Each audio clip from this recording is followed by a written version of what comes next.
बोल कड़ाकर सीताराम। परहित सरस धर्म नहीं भाई, पर पीड़ा सम नहीं अघमाई। ऐसा एक बार जटायु ने अगस्त ऋषि के आश्रम में कथा में सुना और उसका प्रभाव उस पर बहुत हुआ, क्योंकि गीत तो मांसाहारी थे। कथा के प्रभाव से उनके मस्तिष्क में बात घर कर गई। जब सीता जी का हरण करके रावण ले जाता है और सीता जी राम राम पुकारती हैं, तो जटायु महाराज ने सीता जी की आवाज को पहचाना। विचार किया, ये तो रघुवर की परमधु है। उन्होंने रावण को ललकारा, पर बस जिनके मन माही, तिनको जगत दुर्लभ कुछ नहीं। और ये तुलसीदास जी का लिखा हुआ चौपाई परीक्षित किया। रावण से भिड़ जाते हैं, अपनी शक्तियों का सार रावण को बहुत झुकाते हैं और जब तक युद्ध करते हैं, बाहुबल करते हैं, जब तक उनका पंख नहीं काट दिए जाते, मजबूर होकर गिर जाते हैं। रावण जानकी जी को लेकर चला जाता। तो जब कोई भी वन में जीव जंतु ऋषि मुनि सन्यासी आदिवासी वनवासी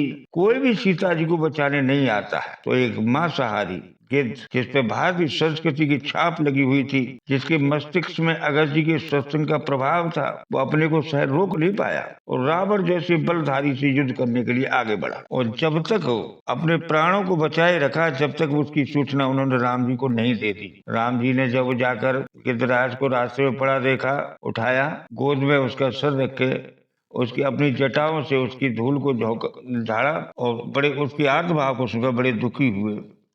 दीन मलिन अधीन भयंग व्यंग पर्यो चित छिन्न दुखारी, राघव दीन दयाल कृपाल को देख दुखी करुणा भई भारी। गीध को गोद में राख कृपा ने नैन सरोजन में भई भारी, बारह बार सुधार तपंक जटायु की दूर जटन तो झारी। भगवान को जटायु ने सारा वृतांत बताया, किस तरह से रावण जानकी जी को लेकर गया है और किस तरह से मेरी दुर्गति उसने की है। ये देख कर भगवान बड़े बेवल हो जाते हैं, उनके सर पर हाथ फेरते हैं, कहते हैं तात तुम अभय हो जाओ, मैं तुम्हें स्वस्थ किए देता हूँ। लेकिन भगवान की ये बात सुनकर जटायु बड़े प्रसन्न हुए।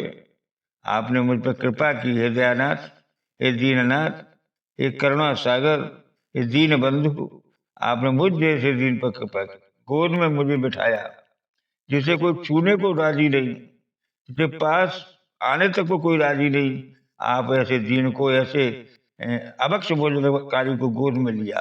आप धन्य है। जब आप मेरे सन्मुख है तो शरीर धरकर क्या करूंगा। तो वो अब मैं आपके धाम को जाना चाहता। भगवान की कृपा से उसी समय पर एक विमान आता है और विमान में उसी समय देह त्याग देते हैं गिरिराज। तो गीध देह तज धरे हरे रूपा, भूषण बहुपट पीत अनुपा, श्याम गात विशाल भय चारी, अस्तुत करत नैन भरे बारी। नेत्रों में जल भराते हैं, चतुर्भुज रूप धारण हो जाता है, पीत वस्त्र हो जाते हैं, भगवान का एकाकार रूप हो जाता है जटायु का, और नेत्र भर के भगवान की स्तुति करते हैं। अवरल भगत मांग बर गीत गये हरधाम, ते को क्रिया यथोचित निज कर कीनी राम। इस प्रकार से भगवान की स्तुति करते हुए मोक्ष प्राप्त करते, भगवान के धाम को जाते। वो परे तो दूसरे के हित के लिए प्राण त्यागने वाले जटायु, देखो भगवान की निष्ठा में कितना गुण है। उन जटायु का यथोचित संस्कार भगवान राम ने अपने हाथों से किया। जैसे पिता के संस्कार पुत्र करता है, ठीक उसी प्रकार से जटायु का संस्कार भगवान राम करते हैं। ये धर्म के प्रति निष्ठा का फल है, ये परोपकार का फल है।